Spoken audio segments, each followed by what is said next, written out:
1A.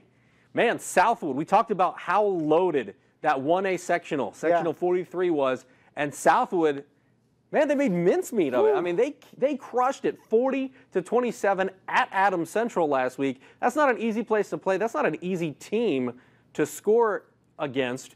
And the funny thing about that is when you look at what Adams Central was able to do, Loveland Macklin had like 188 yards rushing. I mean, they still ran the football. Right. You would say, oh, Adams Central gets beat badly. It's because they couldn't run the football. They ran it. Yeah. It was just Southwood outscored them.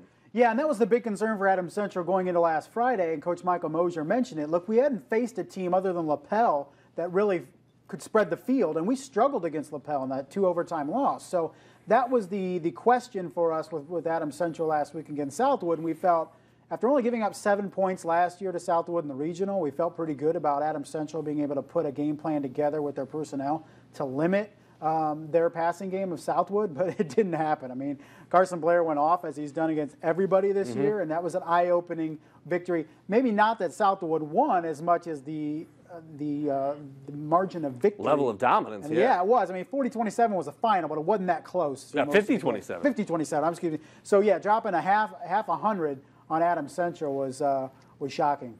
Monroe Central, obviously, you know, they don't play a lot of teams in our area. We don't know a ton about Monroe Central, although over the last 2-3 years, they've developed themselves into a bit of a powerhouse, whereas, you know, 10 years ago, I don't believe they even had a program. When I was growing up, they didn't have a program. Back in your day. Back in the day. But they're fifth. You're talking about last week, they beat Sheridan 26-7. Sheridan, we know, a historically good program when it comes to small school football in the state of Indiana. So the Golden Bears rolling in with plenty of confidence. How do you see Southwood coming out victorious in this? I mean, just kind of do what Southwood does? Do Southwood. I mean, that's the thing with Southwood is they're so unique in what they do at that level in 1A is who can match up with it. It may just be Pioneer at some point in 1A to match up with them. So Monroe Central, a team that was in Adams Central's sectional last year, they win their first ever sectional championship last week. Props to them. But much like Adams Central ran into the Southwood buzzsaw last week, I feel the same way on Monroe Central having to face a huge challenge with the Knights.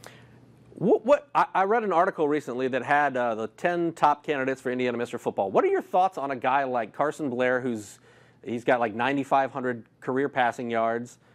A guy like that, if they make a run to the state tournament, maybe winning the state tournament, do you think he has a chance to win Mr. Football where there isn't one guy, there isn't one guy this year where you look at and you say, well, there's Jalen Smith, who's going to be Jalen Smith, or the Peters kid that was a quarterback now at the University of Michigan. I mean, there isn't one clear-cut guy this year as far as Mr. Football goes. Can it go to a small school guy that's been putting up ridiculous numbers? I mean, at 4 passing touchdowns, he's got like 55 passing touchdowns now this year. Yeah, you would hope so, but when you get out of the vacuum of Indianapolis where nobody's heard of Carson Blair, that's the problem. You need to go to the state. You need to put up a huge game in that game because when the first time people hear, the majority of people in Indianapolis hear of Carson Blair is when they open their state finals booklet and look at his stats and go, whoa. That's the first time that people are going to know who Carson Blair is because you play in 1A, you play in rural Indiana, not around Indianapolis, or nowhere really near Indianapolis. So that's what you have to do for Carson Blair to have a shot. He needs to go to Indianapolis. They need to win a state championship, and he needs to throw like 6 or 7 touchdowns in a state title game. No problem at all. It could happen. It could happen. You're just saying. But, man, his numbers, when it's all said and done, are going to be absolutely ridiculous. He's going to have his name all over the record books in the state of Indiana. Final question, what are you most looking forward to about this regional week? It's 6A. It's seeing how Snyder matches up to Carmel. I think that's the big question. We weren't able to answer it in the regular season because with all respect to Homestead and DeWanger and Lewers and Carroll, they're not Carmel or Penn or Ben Davis. And so Snyder wasn't able to replicate what they're going to see against Carmel during the season. They can pick and pop from different places, but Carmel's a huge challenge.